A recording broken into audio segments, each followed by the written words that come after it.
Yun mga boss, ang lakas na ng hangin pero ito ang aming team. Nagluto nga po pala kami ng lugaw para ipamigay sa mga taong napektuhan ng bagyong Yuan. Kaya samahan niyo po kami at ipamigay po itong mga lugaw na ito. Yun! Shit!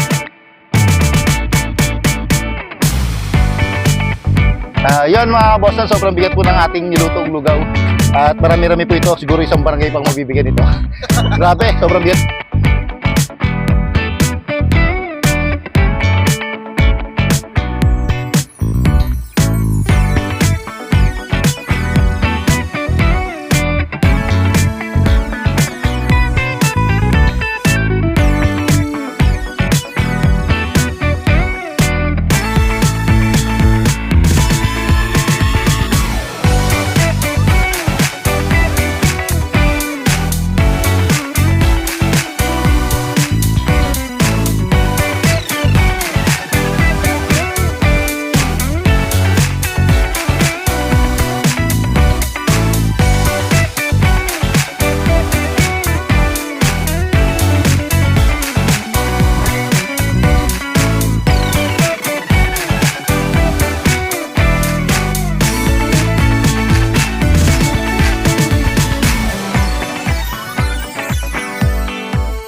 Yun mga boss dyan, nandito nga po tayo sa SMB at yun, nabigyan natin sila ng mga lugaw para malagyan ng kanilang mga tiyan at mainitan po.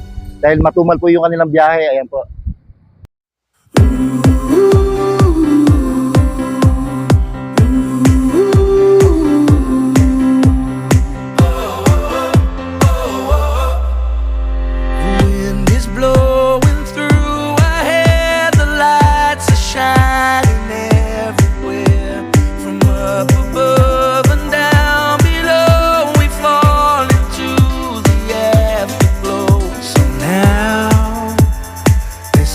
Perfect night.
Yun na mga kabosan, kapatapos nga lang namin ulit na mamigay ng konting tulong para sa ating mga kapwa.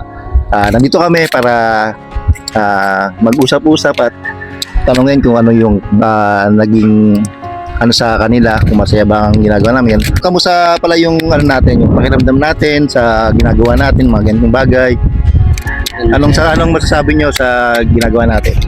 Yun, masayang-masaya dahil marami na naman tayong napasayang tao at nabigyan ng tulong. Matulungan, yan.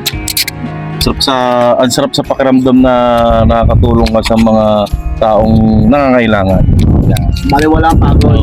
Nawawala yung pagod. Pagod, bagyo, puntahan at pupuntahan natin yan, baka tulong lang tayo.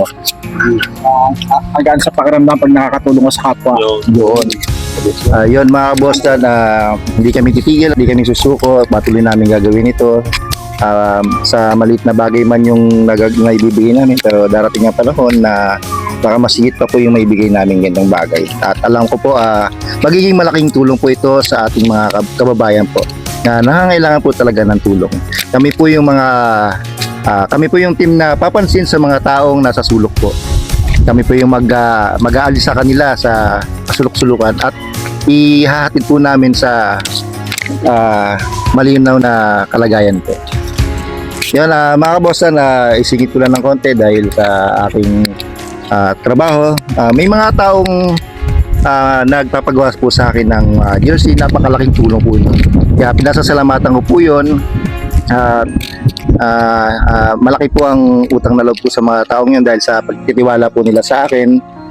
At yung kinikita ko naman po doon ay ibinabawas ko para lamang po itulong po sa kapwa natin.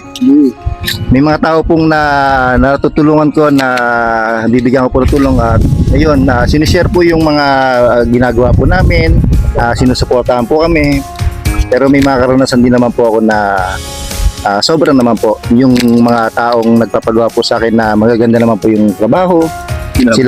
Sila po yung mga nangunguna pa po sa sobrang panlalamang at pambabarat.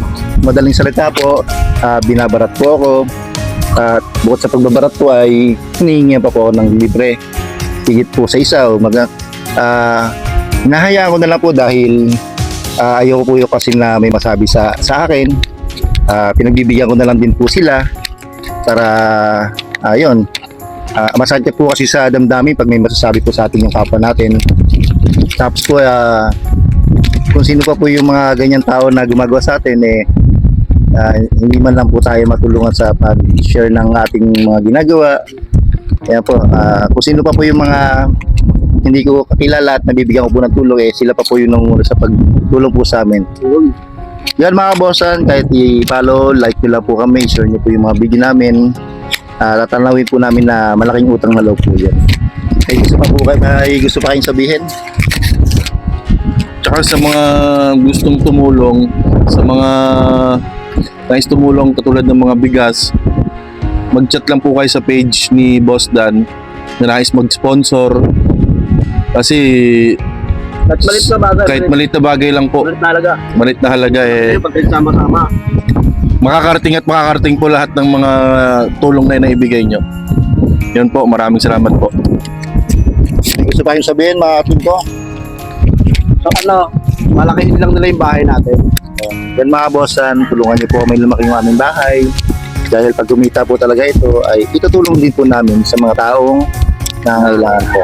Ilalabas po namin sila sa mga sulok na pamumuhay.